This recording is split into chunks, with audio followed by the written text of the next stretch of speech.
ہم لوگ اپنی دنیا کی زندگی کو بہتر بنانے کے لیے دن میں تقریباً 8 سے 10 گھنٹے محنت کرتے ہیں۔ دن ہو، رات ہو، آندھی ہو، طوفان ہو، بارش ہو، ہم لوگ محنت کرتے ہیں، کوشش کرتے ہیں تاکہ کسی طریقے سے ہمارا دنیا کا گھر اور دنیا کی زندگی بہتر ہو سکے۔ گرمیوں میں ایئر کنڈیشننگ کا ارینجمنٹ ہو، سردیوں میں ہیٹنگ کا ارینجمنٹ ہو، تاکہ ہم اور ہمارے گھر والے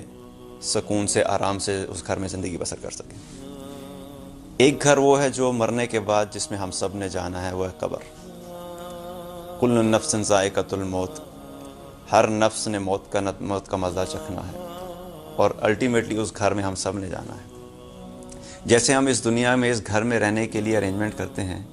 اسی طریقے سے اس قبر میں جانے کے لیے ہمیں اس زندگی میں ہی محنت کر کے جانی ہے، اس زندگی میں ہی ارینجمنٹس کر کے جانے ہوں گے، تاکہ جب ہم قبر میں پہنچیں تو ہم ان مشکلات سے بچ سکیں جن کا ہمیں نبی صلی اللہ علیہ وسلم نے بتایا ہے۔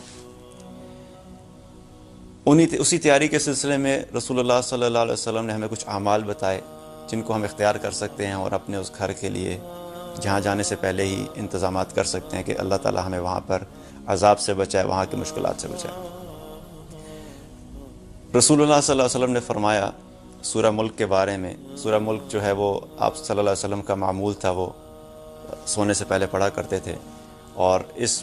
سورت کے بارے میں نبی صلی اللہ علیہ وسلم نے فرمایا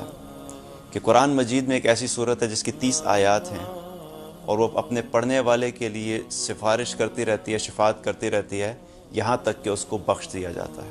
اور وہ سورت ہے تبارک اللہ جی، سورہ ملک۔ عبداللہ ابن مسعود رضی اللہ عنہ فرماتے ہیں کہ قبر میں جب عذاب انسان کے پیروں کی طرف سے آتا ہے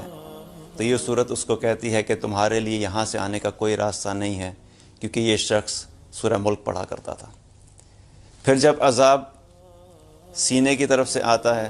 یا پیٹ کی طرف سے آتا ہے تو یہ صورت کہتی ہے کہ یہاں سے آنے کے لیے تمہارے لیے کوئی راستہ نہیں ہے، کیونکہ یہ شخص سورہ ملک پڑھا کرتا تھا۔ اور عذاب جب سر کی طرف سے آتا ہے تو یہ صورت کہتی ہے کہ یہاں سے آنے کے لیے تمہارے لیے کوئی راستہ نہیں ہے، کیونکہ یہ شخص سورہ ملک پڑھا کرتا تھا۔ نبی صلی اللہ علیہ وسلم نے فرمایا کہ میرا جی چاہتا ہے کہ یہ صورت ہر مومن کے دل میں ہو،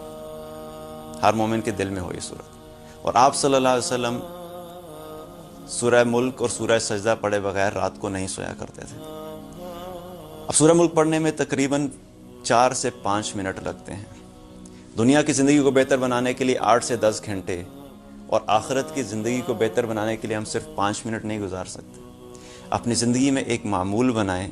کہ رات کو سونے سے پہلے لازمی سورہ ملک پڑھا کریں۔ 5 منٹ کا مطلب یہ ہے کہ ہمارے پورے دن کو اگر ہم کیلکولیٹ کریں تو یہ 1% سے بھی کم وقت بنتا ہے۔ دنیا کی زندگی کے لیے سارا وقت، سارا دن، ساری محنتیں اور ساری کوششیں، اور قبر کے لیے کہ ہم 1% سے کم وقت بھی نہیں نکال سکتے۔